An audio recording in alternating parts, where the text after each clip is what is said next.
ಶ್ರೀ ಸುದ್ದಿ ವೀಕ್ಷಕರಿಗೆ ಪ್ರಸನ್ನ ಕುಮಾರ್ನ ಪ್ರೀತಿಯ ಸ್ವಾಗತ. ಸ್ನೇಹಿತರೆ, ನಾನೀಗ ಹೇಳ ಹೊರಟಿರುವುದು ಆನೇಕಲ್ ಹೊಸೂರು ರಸ್ತೆಯಲ್ಲಿರುವ ಶಿವ ದೇವಾಲಯ ನಿರ್ಮಾತೃಗಳಾದ ಶ್ರೀ ಸೋಮಶೇಖರ್ ಅವರ ದಿವಂಗತ ಪತ್ನಿ ಶ್ರೀಮತಿ ಸರ್ವಮಂಗಳರವರ 80ನೇ ಜನ್ಮ ದಿನೋತ್ಸವದ ಬಗ್ಗೆ. ಕಾಲ ಯಾರಿಗೂ ಕಾಯುವುದಿಲ್ಲ, ತನ್ನಿರುವ ಎಂದಿಗೂ ಮರೆಯುವುದಿಲ್ಲ, ತನ್ನ ಪಾಡಿಗೆ ತಾನು ಹೆಜ್ಜೆ ಹಾಕುತ್ತಲೇ ಇರುತ್ತದೆ ಪ್ರತಿಕ್ಷಣ ಎಂಬ ಕವಿವಾಣಿಯಂತೆ ಶ್ರೀಮತಿ ಸರ್ವಮಂಗಳರವರು ಇಹಲೋಕ ತ್ಯಜಿಸಿದ್ದಾರೆ.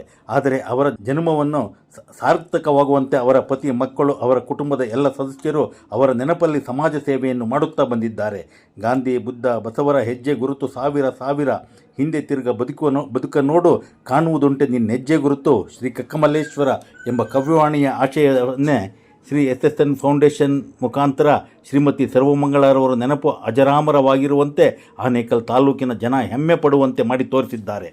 ಆನೇಕಲ್ ಹೊಸೂರು ರಸ್ತೆಯ ತಿಮ್ಮಸಂದ್ರ ಗೇಟ್ನ ಬಳಿ ಇರುವ ಶಿವ ದೇವಾಲಯದಲ್ಲಿ ಒಂದೇ ಲಿಂಗದಲ್ಲಿ 1008 ಲಿಂಗಗಳು ಕಂಡುಬರುತ್ತದೆ. ವೀಕ್ಷಕರೇ, 80ನೇ ಜನ್ಮದಿನ ಆಚರಿಸಿಕೊಳ್ಳುತ್ತಿರುವ ದಿವಂಗತ ಶ್ರೀಮತಿ ಸರ್ವಮಂಗಳರವರು ಅತಿಥಿಗಳನ್ನು ದೇವರಂತೆ ಕಾಣುತ್ತಿದ್ದರೆಂದು ಅವರ ಕುಟುಂಬದ ಎಲ್ಲರೂ ಹೇಳುತ್ತಿದ್ದಾರೆ. ಅವರ ಆ ಗುಣವನ್ನು ಕುಟುಂಬದ ಎಲ್ಲರಲ್ಲೂ ನಾವು ಇಂದು ಕಾಣಬಹುದಾಗಿದೆ. ನೂರಾರು ಜನ ಕಾರ್ಯಕ್ರಮಕ್ಕೆ ಬಂದಿದ್ದಾರೆ. ಬಂದವರನ್ನು ಗೌರವಿಸುವ ಪರಿ ಅಭೂತಪೂರ್ವವಾಗಿದೆ. ಅನ್ನದಾಸೋಹ ಬೆಳಗಿನಿಂದ ನಡೆಯುತ್ತಲೇ ಇದೆ. ಬೃಹತ್ ಉಚಿತ ಆರೋಗ್ಯ ತಪಾಸಣೆ ಶಿಬಿರ ಏರ್ಪಡಿಸಿದ್ದಾರೆ. ಇದರ ವ್ಯವಸ್ಥೆಯನ್ನು ಹೊಸಬೆಳಕು ಟ್ರಸ್ಟ್ನ ಶ್ರೀ ರಾಮಕೃಷ್ಣರವರು ಮಾಡಿದ್ದಾರೆ. ಹಾಗೆಯೇ ಭರತನಾಟ್ಯವನ್ನು ಹರ್ಷಿತಾ ತಂಡದವರು ಸುಂದರವಾಗಿ ನಡೆಸಿಕೊಟ್ಟಿದ್ದಾರೆ. ಭಜನೆಯನ್ನು ಶ್ರೀ ರಾಧಾಕೃಷ್ಣ ಕೋಲಾಟ ಮಂಡಳಿಯ ಶ್ರೀಮತಿ ನಳಿನಕ್ಕನವರ ತಂಡದವರು ಕಿವಿಗಿಂಪಾಗುವಂತೆ ಕಣ್ಮನ ತಣಿಸುವಂತೆ ನೀಡಿದ್ದಾರೆ. ಎಲ್ಲಕ್ಕೂ ಹೆಚ್ಚಾಗಿ ಹಿರೇಮಗಳೂರು ಕಣ್ಣನ್ ಕಾರ್ಯಕ್ರಮಕ್ಕೆ ಬಂದು ಭಕ್ತಿಗೀತೆಗಳನ್ನು ಹಾಡಿದ್ದಾರೆ. ಅವರ ಕಂಠದಲ್ಲಿ ಕನ್ನಡ ಕುಣಿದಾಡುತ್ತದೆ. ಅವರ ಕಂಗಳ ಬೆಳಕಲ್ಲಿ ಕನ್ನಡ ಮಿರಮಿರ ಮಿಂಚುತ್ತದೆ. ಅವರಿದ್ದಷ್ಟು ಸಮಯ ಸಾಕ್ಷಾತ್ ಶಿವನೇ ಬಂದು ಅವರ ಹಾಡಿಗೆ ಕುಣಿದಾಡಿರಬಹುದೆನಿಸುತ್ತದೆ. ಸ್ನೇಹಿತರೆ, ಇಂದು ತಾಯಿ ಸರ್ವಮಂಗಳರವರ ಜನ್ಮದಿನದ ಆಚರಣೆಯಾದಂತೆ ಮಗ ಶ್ರೀ ರಾಜಶೇಖರ್ ದಂಪತಿಗಳ 60ನೇ ವರ್ಷದ ಷಷ್ಠಿ ಪೂರ್ತಿ ಕಾರ್ಯಕ್ರಮವೂ ನಡೆದಿದೆ. ತಂದೆಗೆ ತಕ್ಕ ಮಗನಾಗಿ ಶ್ರೀ ರಾಜಶೇಖರ್ ದಂಪತಿಗಳು ಹಿರಿಯರ ಆಶಯಗಳಿಗೆ ಹೆಗಲು ಕೊಟ್ಟು ದುಡಿದಿದ್ದಾರೆ. ದೇವಾಲಯದ ಎಲ್ಲ ಆಗುಹೋಗುಗಳು ಇವರ ಕೊಡುಗೆ ಅಪಾರವಾಗಿದೆ. ಆನೇಕಲ್ ತಾಲೂಕಿಗೆ, ಬೆಂಗಳೂರು ಜಿಲ್ಲೆಗೆ ಈ ಧಾರ್ಮಿಕ ಕೊಡುಗೆ ಸೀಮಿತವಾಗುವುದಿಲ್ಲ. ಇದು ರಾಜ್ಯ, ದೇಶಾದ್ಯಂತ ಹೆಸರು ಮಾಡುವ ಹಾಗೂ ಹಿಂದೂ ಧರ್ಮದ ಇತಿಹಾಸ ಪರಂಪರೆಯ ಹೆಗ್ಗುರುತುಗಳನ್ನು ಕಾಣುವುದಕ್ಕೆ ವ್ಯವಸ್ಥೆಯನ್ನು ಧರ್ಮದರ್ಶಿಗಳಾದ ಶ್ರೀ ಸೋಮಶೇಖರ್ ಅವರು ಮಾಡುತ್ತಿದ್ದಾರೆ. ಇಳಿ ವಯಸ್ಸಿನಲ್ಲಿ ಯೌವನದ ಹುಮ್ಮಸ್ಸಿನಲ್ಲಿ ನಡೆದು ಅಧ್ಯಾತ್ಮ ಲೋಕಕ್ಕೆ ಕೊಡುಗೆಯನ್ನು ನೀಡುತ್ತಿರುವ ಹಿರಿ ಜೀವಕ್ಕೆ ವಂದಿಸುವುದರ ಜೊತೆಗೆ ಶ್ರೀ ಸುದ್ದಿ ವಾಹಿನಿ ಅವರನ್ನು ಅಭಿನಂದಿಸುತ್ತದೆ. ಸ್ನೇಹಿತರೆ, ನಿಮ್ಮ ಅಭಿಮಾನ ಬಯಸುವ ಪ್ರಸನ್ನ ಕುಮಾರ್ ವಂದನೆಗಳೊಂದಿಗೆ.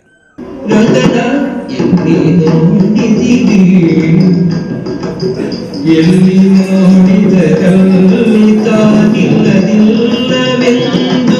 ಬಲ್ಲ ಜಾಣರೆ, ಎಲ್ಲಿ ನೋಡಿದರಲ್ಲಿ ತಾನಿಲ್ಲದಿಲ್ಲವೆಂದು ಬಲ್ಲ ಜಾಣರೆ, ಬಿಳಂಗೋವಿಯ ಚೆಲ್ಲ ಕೃಷ್ಣನ ನೋಡಿದಿದೆ.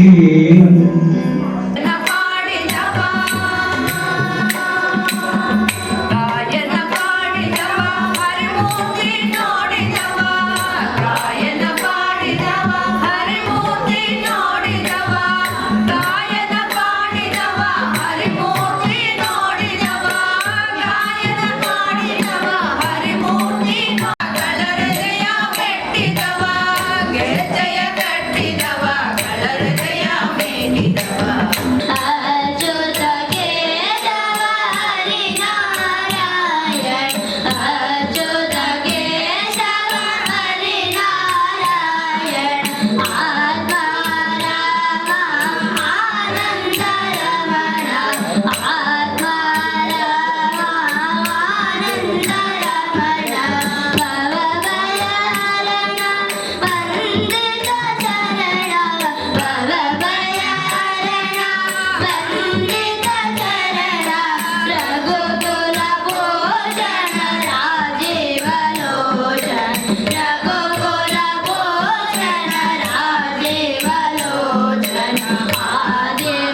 ವರ್ಷ ಜೊತೆಯಲ್ಲಿದ್ವಿ, ನಾನು ಅವ್ರ ಜೊತೆ ಇದ್ದೆ.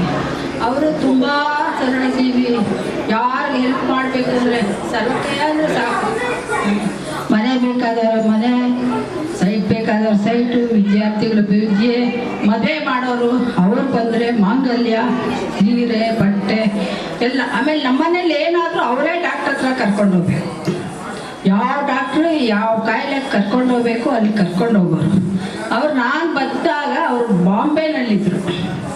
ನನ್ನ 1 ತಿಂಗಳು ಬಾಂಬೆಗೆ ನಮ್ಮ ಯಜಮಾನ್ರನ್ನ ಕರ್ಕೊಂಡೋಗಿ ಆಫೀಸ್ ಇತ್ತವ ನಮ್ಮ ಬಾವಂದು, ಸಾರಿ ಆಫೀಸ್ ಮಾಡಿದ್ರು.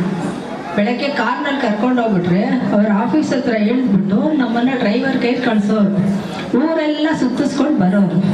1 ತಿಂಗಳು ಇಟ್ಕೊಂಡಿದ್ರು. ಆಮೇಲೆ ಬೆಂಗಳೂರಿಗೆ ಬಂದರು ಅವರು.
ಗುಣ ಆಯಿತು ಅಂತಂದರೆ ಅವ್ರು ಲಾರಿ ಡ್ರೈವರ್ಗಳೆಲ್ಲ ಮಧ್ಯರಾತ್ರಿ ಬಂದರೂ ಕೂಡ ಅಷ್ಟೊತ್ತಲ್ಲಿ ಇದ್ದು ಅವರಿಗೆ ಕಾಫಿ ಕೊಟ್ಟು ತಿಂಡಿ ಕೊಟ್ಟು ಇದು ಮಾಡೋದು, ಅವ್ರ ಮಕ್ಕಳಿಗೆಲ್ಲ ವಿದ್ಯಾಭ್ಯಾಸಕ್ಕೆ ಸಹಾಯ ಮಾಡೋದು.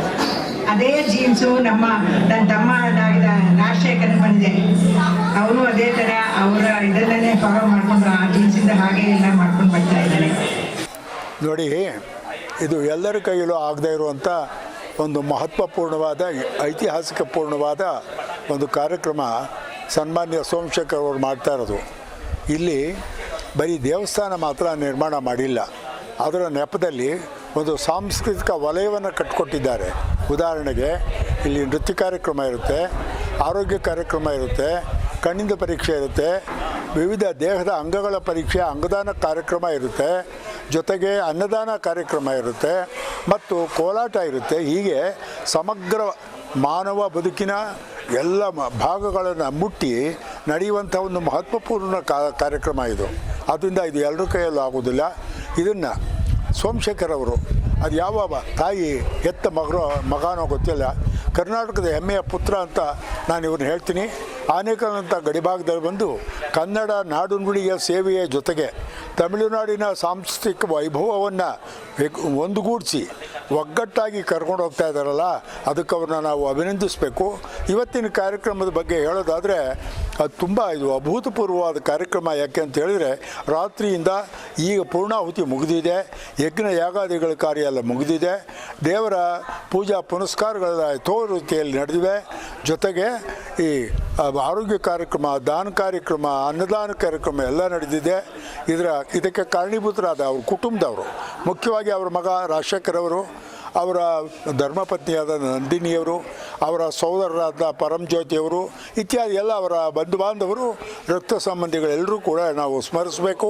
ಅವರಿಗೆ ಹೊಯ್ಕೈಯಾಗಿ, ಊರುಗೋಲಾಗಿ, ಆಧಾರ ಸ್ತಂಭವಾಗಿ ನಿಂತು ಈ ಕೆಲಸ ಎಲ್ಲ ಮಾಡಿರೋದು ಅದು ನಿಜವಾಗಿಯೂ ಅವರ ಪರಮ ಭಾಗ್ಯ ಅಂತ ನಾನು ತಿಳ್ಕೊಂಡಿದ್ದೀನಿ. ಸೋಮಶೇಖರ್ ಅವರ ಆದರ್ಶಗಳೇನಿದೆ ಅದು ವಂಶ ಪಾರಂಪರ್ಯವಾಗಿ ಮುಂದುವರಿದು ಈ ದೇವಸ್ಥಾನ ಒಂದು ಶಿಲಾ ಸೌಂದರ್ಯವನ್ನು, ಕಲಾ ಸೌಂದರ್ಯವನ್ನು ಬೇಲೂರು ಹಳೇಬೀಡಿನ ರೀತಿಯಲ್ಲಿ ಮುಂದಿನ ದಿನಗಳಲ್ಲಿ ಈ ನಾಡಿಗೆ, ಈ ತಾಲೂಕಿಗೆ, ಆನೇಕಲ್ ತಾಲೂಕಿಗೆ ಒಂದು ಕೀರ್ತಿ ಕೊಡುಗೆಯಾಗಲಿ ಅಂತೇಳಿ ಹಾರೈಸಿ ಈ ಸಂದರ್ಭದಲ್ಲಿ ಎಲ್ಲ ಶ್ರೀ ಸುದ್ದಿಯ ವೀಕ್ಷಕರಿಗೆ, ಪ್ರೇಕ್ಷಕರಿಗೆ ಎಲ್ರಿಗೂ ನನ್ನ ನಮಸ್ಕಾರಗಳು. ಜೈ ಕರ್ನಾಟಕ. ಸತ್ಸಂಗಿಗಳೇ, ಯೋಗ ಅಂತೇಳಿದರೆ ಕೂಡೋದು ಅಂತ. ಎಲ್ಲಿ ಯೋಗ ಕೂಡುತ್ತೋ, ಕೂಡಿದರೆ ಅಲ್ಲೇನಿರುತ್ತೆ, ಕ್ಷೇಮ ಅಂತಿರುತ್ತೆ. ಯೋಗ ಮತ್ತು ಕ್ಷೇಮ ಅವೆರಡೂ ಸೇರಿಕೊಂಡ್ರೆ ಯೋಗಕ್ಷೇಮ ಅನ್ಸುತ್ತೆ. ಇವತ್ತೊಂದು ಸೋಮಶೇಖರ್ ಮಾಮ ಅವರ ದರ್ಶನಕ್ಕೆ, ರಾಜಶೇಖರ್ ಮಾಮ ಅವರ ದಾಂಪತ್ಯದ ಅವರ ಒಂದು ದರ್ಶನಕ್ಕೆ ನಾವೆಲ್ಲ ಲಗ್ನ ಬರೆಯೋದು. ಯಾರು ಬರೀತಾರೆ? ದೇವರು ಬರೀತಾರೆ. ಅದಕ್ಕೆ ನಮ್ಮ ಹಿರಿಯರ ಬಗ್ಗೆ ನಮ್ಮ DVG ಅವರು ಪದ್ಯ ಹಾಕಿದ್ದಾರೆ. ನಾನು ರಾಮದೇವ ದೇವಸ್ಥಾನದ ಪೂಜಾರಿ. ರಾಮಚಂದ್ರನ ಚರಿತೆ ಲೋಕಧರ್ಮಾದರ್ಶ, ಶ್ಯಾಮ ಸುಂದರನ ಚರಿತೆ ವಿಷಮ ಸಮಯನಯ, ಸೋಮೇಶ್ವರನ ರೂಪ ನಿರ್ದ್ವಂದ್ವ ರೂಪಮಯ, ಮೂವರನ್ನು ಭಜಿಸೋ ಮರುಳ ಮುನಿಯಾಲು. ಸೋಮೇಶ್ವರ ಮಾಮ ಅವರ ದರ್ಶನ ಮನುಷ್ಯ ರೂಪದಲ್ಲಿ ನೋಡ್ತೀವಿ ನಾವು. ಮನುಷ್ಯ ದೇವರಾಗಬೇಕು ಅಲ್ವಾ? ದೇವರು ಮನುಷ್ಯನಾದ, ಆದರೆ ಮನುಷ್ಯ ದೇವರಾಗಲಿಲ್ಲ. ಆದರೆ ಇಲ್ಲಿ ಮನುಷ್ಯ ದೇವರಾಗಿದ್ದಾರೆ. ಆ ದೃಷ್ಟಿಯಲ್ಲಿ ನಮ್ಮ ರಾಜಶೇಖರ್ ಮಾಮ ಅವರ ದಾಂಪತ್ಯ ಮತ್ತು ಅವರ ಸಮರ್ಪಿಸ್ಕೊಳ್ತಾ ಇರ್ತಕ್ಕಂಥ ತಾಯಿಯ ಕಾರ್ಯ. ನಾವೆಲ್ಲ ಹಳ್ಳಿ ಜನ, ನಮ್ಮ ಹಳ್ಳಿಯವರು ಏನು ಹೇಳ್ತಾರೆ, ಕುಟುಂಬ ಅಂದರೆ ಏನು ಅಂದರೆ ಎದೇನು ಕೆಳಗೆ ಕತ್ಕೊಂಡಿದ್ದೀವಿ ಸ್ವಾಮಿ, ಎದೆ ತೆರೆದ ತಾಯಿ, ಕದ ತೆರೆದ ಹೆಂಡತಿ, ಹದ ತಿಳಿದ ಗಂಡ, ಮುದ ಕೊಡುವ ಮಕ್ಕಳಿದ್ದರೆ ಆ ಮನೆ ಸದಾ ಸುಖವಾಗಿರುತ್ತೆ. ಹಾಗಾಗಿ ನಾವು ಸಂತೋಷ ಪಡೋದು ಹೇಗೆ? ನಮ್ಮ ರಾಜಶೇಖರ್ ಮಾಮ ಅವ್ರ ಕುಟುಂಬ ಎಲ್ಲ ನೋಡಿದರೆ ಹೆತ್ತ ತಂದೆ ತಾಯಿಗಳು ಹೆಚ್ಚು ನಲಿವರು, ತಮ್ಮ ಹೆತ್ತ ಮಕ್ಕಳ ಹೆತ್ತ ವೇಳೆಗಿಂತ 10 ಜನ ಪೊಗಳಿದಾಗ. ಇವತ್ತು ಅವರ ಆ ತಾಯಿಯವರ ಕೈ ಕರಿಯದ ನೆನಪಿನಲ್ಲಿ ಕರೆದಿದ್ದಾರೆ ಅಂದರೆ ನನಗೂ ಒಂದು ಆಶ್ಚರ್ಯ ಆಗುತ್ತೆ. ನಾನೇ ಬಂದೆ. ಅದಕ್ಕೊಂದು ಜಾನಪದದಲ್ಲಿ ಒಂದು 4 ಪದ್ಯ ಇದೆ. ಅದು 1000 ಪದ್ಯಗಳಿದ್ದಿದ್ದು 4 ಪದ್ಯದಲ್ಲಿ ಅವರ ತಾಯಿ ಅವರ ಈ ಹುಟ್ಟು ಹಬ್ಬಕ್ಕೆ ಅವರು ಏನು ಸಂಕಲ್ಪ ಮಾಡಿರ್ತಾರೆ ಅನ್ನೋದಕ್ಕೆ, ಒಂದು ಅಜ್ಜಿ ಬರ್ತಾಳೆ, ತಾಯಿ ಅಂತಲೇ ಇಟ್ಕೊಳ್ಳಿ, ತಾಯಿ ಬರ್ತಾರೆ, ದೇವ್ರ ಹತ್ರ ಕೇಳ್ತಾರೆ. ಏನಂತ ಕೇಳ್ತಾರೆ? ಹೂವನ್ನು ಗಿಡದಿಂದ ಕೀಳಲ್ಲ, ಪ್ರಾರ್ಥನೆ ಮಾಡ್ತಾಳೆ. ಉದರುದರು ಮಲ್ಲಿಗೆ ಬಿದರು ಬುಟ್ಟಿಯ ತುಂಬಿ ಉದಯಕ್ಕ ಗುಡಿಗೆ ಬರುವೇನ, ಉದಯಕ್ಕ ಗುಡಿಗೆ ಬರುವೇನ ರಾಮಯ್ಯ ಉಡುದಾರ ಮಗನ ದಯಮಾಡ. ನಮಸ್ಕಾರ. ತಂದೆ ತಾಯಿಗಳು ನಮಗೆಲ್ಲ ಕಲಿಸ್ಕೊಟ್ಟವ್ರು. ನಾವು ತಂದೆ ತಾಯಿಗಳನ್ನ ಆಯ್ಕೆ ಮಾಡೋಕ್ಕಾಗಲ್ಲ. ಭಗವಂತ ನಮ್ಮನ್ನ ಅವ್ರ ಮಕ್ಕಳಾಗಿ ನಮಗೆ ಈ ಭೂಮಿ ಕಳಿಸ್ತಾನೆ. ನಾವು ಅವರಿಂದ ಕಲಿತಂಥ ಸಂಸ್ಕಾರಗಳನ್ನ ಮುಂದುವರ್ಸ್ಕೊಂಡು ಹೋಗ್ಬೇಕಾಗತ್ತೆ. ನಮ್ಮ ತಾಯಿ ಸರ್ವಮಂಗಳಮ್ಮನವರು 40 ವರ್ಷದಿಂದ ಕಳ್ಕೊಂಡ್ವಿ. ಅವ್ರು ಇದ್ದಿದ್ದು 40 ವರ್ಷ, ಇವತ್ತು ಅವರು 80ನೇ ವರ್ಷ. ಅವರ 40 ವರ್ಷದಲ್ಲಿ ಮಾಡಿದಂಥ ಕಾರ್ಯಗಳು ನಮಗೆ ಯಾವ ರೀತಿ ಬದುಕನ್ನು ನಡೆಸಬೇಕು ಅನ್ನೋದು ಕಲಿಸಿಕೊಟ್ಟಿತ್ತು. ಅದೇ ರೀತಿ ಈಗ ನಮ್ಮ ತಂದೆಯವ್ರಿಗೆ 86 ವಯಸ್ಸು. ಅವರು 86 ವರ್ಷದಿಂದ ನಡ್ಕೊಂಡು ಬಂದಂಥ ರೀತಿ ನೀತಿಗಳಿಂದ ನಾವು ಯಾಕೆ ನಡ್ಕೋಬೇಕು ಸಮಾಜದಲ್ಲಿ ಅನ್ನೋದು ತಿಳ್ಕೊಂಡು ಇವತ್ತು 80ನೇ ವರ್ಷದ ತಾಯಿಯವ್ರ ಜಯಂತಿ ಆಚರಿಸ್ತಾ ಇದ್ದೀವಿ. ತಂದೆಯವ್ರದ್ದು 80ನೇ ವರ್ಷ ಒಂದು 5-6 ಕಾರ್ಯಕ್ರಮಗಳಲ್ಲಿ ವಿಜೃಂಭಣೆಯಿಂದ ನಡೆದಿತ್ತು. ಇವತ್ತು ತಾಯಿಯವ್ರದ್ದು ಕಾರ್ಯಕ್ರಮ ಮಾಡಬೇಕಾದಾಗ ನಾವು ಆ ನಿರೀಕ್ಷೆ ಮಾಡಿದ್ದಕ್ಕಿಂತ ಹೆಚ್ಚಿನವಾಗಿ ಗುರು ಆಶೀರ್ವಾದಗಳು ಪಡೆದಿದ್ದೀವಿ. ಇವತ್ತು ರಾಜಾಪುರದ ಶ್ರೀಗಳು ಬೆಳಗ್ಗೆ ಬಂದು ಆಶೀರ್ವಾದ ಮಾಡೋದ್ರು, ಜಯಂತಿಲಿ ಪಾಲ್ಗೊಂಡ್ರು. ಇಲ್ಲೆಲ್ಲ ಬಂದವ್ರಿಗೆಲ್ಲ ಆಶೀರ್ವಾದ ಆಯಿತು. ಹೆಲ್ತ್ ಕ್ಯಾಂಪ್ ನಡೀತು ತಾಯಿಯವರ ಹೆಸರಿನಲ್ಲಿ. ಹಾಗೆ ಇನ್ನೊಂದು ವಿಶೇಷತೆ ಅಂದರೆ ಹಿರೇಮಗಳೂರು ಕನ್ನಡ ಪೂಜಾರಿ ಕಣ್ಣನ್ ಮಾಮ ಅವರು ತಂದೆಯವರ 80ನೇ ವರ್ಷದ ಕಾರ್ಯಕ್ರಮದಲ್ಲಿ ಅತಿಥಿಗಳಾಗಿ ಪಾಲ್ಗೊಂಡು ನಮ್ಮನ್ನು ಆಶೀರ್ವದಿಸಿದ್ರು. ಇವತ್ತು ಕೂಡ ಅವರು ಅನಿರೀಕ್ಷಿತವಾಗಿ ನಾವು ಬಯಸಿ ಬಂದಂಥ ಭಾಗ್ಯ ಅನ್ಬೇಕು, ಅವರು ಈ ಕಾರ್ಯಕ್ರಮದಲ್ಲಿ ಬಂದು ಪಾಲ್ಗೊಂಡು ಈ ಕಾರ್ಯಕ್ರಮಕ್ಕೆ ಹೆಚ್ಚಿನ ಅದಕ್ಕೆ ಮೌಲ್ಯ ಬರೋ ರೀತಿ ಮಾಡಿದ್ರು. ಇದರ ಜೊತೆಗೆಲ್ಲ ಈ ಭಾಗದ ಜನಗಳು ಇವತ್ತು ಪ್ರಸನ್ನ ಕುಮಾರ್ ಅವರಾಗಿರ್ಬೋದು, ಶಿವಣ್ಣವರಾಗಿರ್ಬೋದು, ಇವರು ನಮ್ಮ ಚಂದ್ರಶೇಖರ್ SRS ಅವರಾಗಿರ್ಬೋದು, ಎಲ್ಲ ಕೂಡಿ ತಾಯಿಯವರ ಸಂಭ್ರಮನ ಅತ್ಯಂತ ಅದ್ದೂರಿಯಿಂದ ನಡೆಸ್ಕೊಟ್ಟಿದ್ದಾರೆ. ಇದರಲ್ಲಿ ಸಾಮಾಜಿಕವಾಗಿ ಏನೇನು ಮಾಡಬೇಕಾಗಿತ್ತೋ ಅದು ಎಲ್ಲ ನಡೆದಿದೆ ಈ ಕಾರ್ಯಕ್ರಮದಲ್ಲಿ. ಅದರ ಹೆಚ್ಚಿನ ವಿಚಾರವಾಗಿ ನಾನು ಹೇಳಕ್ ಬಯಸೋದಿಲ್ಲ, ಯಾಕಂದ್ರೆ ಮಾಡಿದ್ದನ್ನು ಹೇಳ್ಬಾರ್ದು ಅಂತಾರೆ. ಇವತ್ತು ಕೆಲವೆಲ್ಲ ಬಹಳ ಒಳ್ಳೆ ಕೆಲಸಗಳಾಗಿದೆ. ಇದಕ್ಕೆಲ್ಲ ಕಾರಣ ತಾಯಿಯವರ ಆಶೀರ್ವಾದ, ತಂದೆಯವರ ಶ್ರಮ. ಇವತ್ತಿನ ಕಾರ್ಯಕ್ರಮಕ್ಕೆ ಬಹಳ ಶ್ರಮ ವಹಿಸಿ ಈ ಆನೇಕಲ್ನಲ್ಲಿ ಈ ದೇವಸ್ಥಾನ ಕಟ್ಟಿ ಇದರೆಲ್ಲ ಸತ್ಕಾರ್ಯಗಳು ಮಾಡ್ತಾ ಬಂದಂಥ ತಂದೆಯವರಿಗೂ ನನ್ನ ನಮಸ್ಕಾರ ತಿಳಿಸ್ತಾ ಮಾತನಾಡ್ತೀನಿ.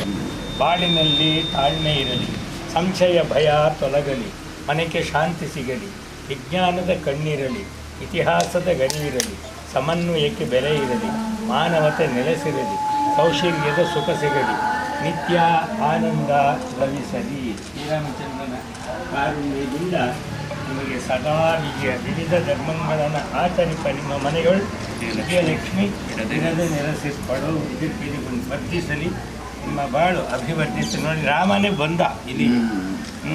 ಆ ನಂದಿನಿ ಮಾಮಿಯ ಸಂಕಲ್ಪ ಅದು. ಹಾಗಾಗಿ ಹಚ್ಕೋಬೇಕು. ಜಾಯ್ ಜಾಯ ವರ್ಧತಾಂ ಅಭಿವರ್ಧತಾಂ. ರಾಜಾಧಿರಾಜಾಯ ಪ್ರತ್ಯುದಾಯಿನೇ ನಮೋ ವಯಂ ವೈಶ್ರವಣಾಯ ಕುರ್ಮಃ ಸಮೇಕಾಭಾನ್ಕಾ ಮುಖಾಮಾಯ ವೈಶ್ರವಣಾಯ ಮಹಾರಾಜಾಯ ನಮಃ. ಸಕಲ ಸಂಪದ ತನ್ನೊಳಗಿಯ ರಾಜಶ್ರೇಷ್ಠಗೆ ನಮಿಸುತ್ತಿರುವೆ. ಭೋಗ ವಿದ್ಯುತ್ತಮ ನುಡಿಯುತ್ತಿರಲಿ. ಕಾಮಕೇಶ್ವರ ಧನಜಗಧಿಪಗೆ ರಾಜರಾಜಗೆ ನಮಿಪೆ ಕೋದಂಡ ರಾಮಚಂದ್ರ ಸ್ವಾಮಿ ಪೂರ್ಣಾನುಗ್ರಹ ಪ್ರಾಪ್ತಿರಸ್ತೋರ್ಮಾತ್. ನನ್ನ ಲೇಟ್ ವೈಫ್ ಆದ ಸರ್ವಮಂಗಳವರ ಜನ್ಮದಿನೋತ್ಸವ. ಅವರ ಜನ್ಮದಿನೋತ್ಸವ 7/7/25ಕ್ಕೆ 80 ವರ್ಷ ಆಗುತ್ತೆ. ನಾವು 7ನೇ ತಾರೀಕು ಸೋಮವಾರ ಆಗಿದ್ದರಿಂದ ನಾವೊಂದು ಭಾನುವಾರ ಮಾಡಬೇಕು, ಒಂದು ಎಲ್ಲರೂ ಬಂದು ಸೇರಬೇಕು, ಎಲ್ಲರೂ ಬಂದು ಇದರಲ್ಲಿ ಪಾಲ್ಗೊಳ್ಳಬೇಕು ಅಂತ ಒಂದೇ ವಿವೇಚನೆಯಿಂದ ನಾವು ಈ ಕಾರ್ಯಕ್ರಮ ಬೆಳಗ್ಗೆ ಎಲ್ಲ ನಿನ್ನೆ 12ನೇ ತಾರೀಕು ಸಾಯಂಕಾಲ ಎಲ್ಲ ಯೋಗ ಮತ್ತೊಂದು ಎಲ್ಲ ಶುರು ಮಾಡಿ ಕೆಲವು ಈ ಹೋಮದ್ದು ಕಾರ್ಯಕ್ರಮ ಇವಾಗ ಮುಗೀತಾ ಇದೆ. ಇವತ್ತು ಬೆಳಗಿನಿಂದ ಇಲ್ಲಿ ನಡೀತಾ ಇರೋದೇನು ಅಂದರೆ ಇಲ್ಲಿ ಬೆಳಗ್ಗೆ ಹೋಮ ನಡೀತಾ ಇದೆ. ನಂತರ ಇಲ್ಲಿ ರಾಜಾಪುರಿ ಸ್ವಾಮಿಗಳು ಸ್ವಾಮಿಗಳು ಬಂದರು. ಅವರು ಬಂದು ಅವರು ಪಾದ ಇಟ್ಟು ಅನುಭವ ಮಂಟಪದಲ್ಲಿ ನನ್ನ ಮಕ್ಕಳಾದ ರಾಜಶೇಖರು ಮತ್ತು ನಂದಿನಿಯವರ 60ನೇ ವರ್ಷದ ಒಂದು ಕಾರ್ಯಕ್ರಮ ಬೆಂಗಳೂರಿನಲ್ಲಿ ನಾವು ಬನಶಂಕರಿ ದೇವಾಲಯದಲ್ಲಿ ಮಾಡಿದರು. ಇಲ್ಲಿ ನಾವು ಅವರು ಶಾಂತಿ ಪೂಜೆ ಮಾಡಿ ಅವರು ಇವತ್ತು ನೆನೆಸ್ಕೊಂಡು ಅವ್ರಿಗೂ ಒಂದು ಸನ್ಮಾನ ಕಾರ್ಯಕ್ರಮ ಇಟ್ಕೊಂಡಿದ್ವಿ. ಅದರಲ್ಲಿ ಭಾಗವಹಿಸಲು ಎಲ್ಲ ಆನೇಕಲ್ ಹಿರಿಯರು, ನಮ್ಮ ಸ್ನೇಹಿತರು ಎಲ್ಲರೂ ಬಂದಿದ್ದರು, ಭಕ್ತಾದಿಗಳು ಬಂದಿದ್ದರು. ಎಲ್ಲ ಸೇರಿ ಒಂದು ಶಕ್ತಿಯಾಗಿ ನಾವು ಇವತ್ತು ಈ ಕಾರ್ಯಕ್ರಮ ಹಮ್ಮಿಕೊಂಡಿದ್ದೀವಿ.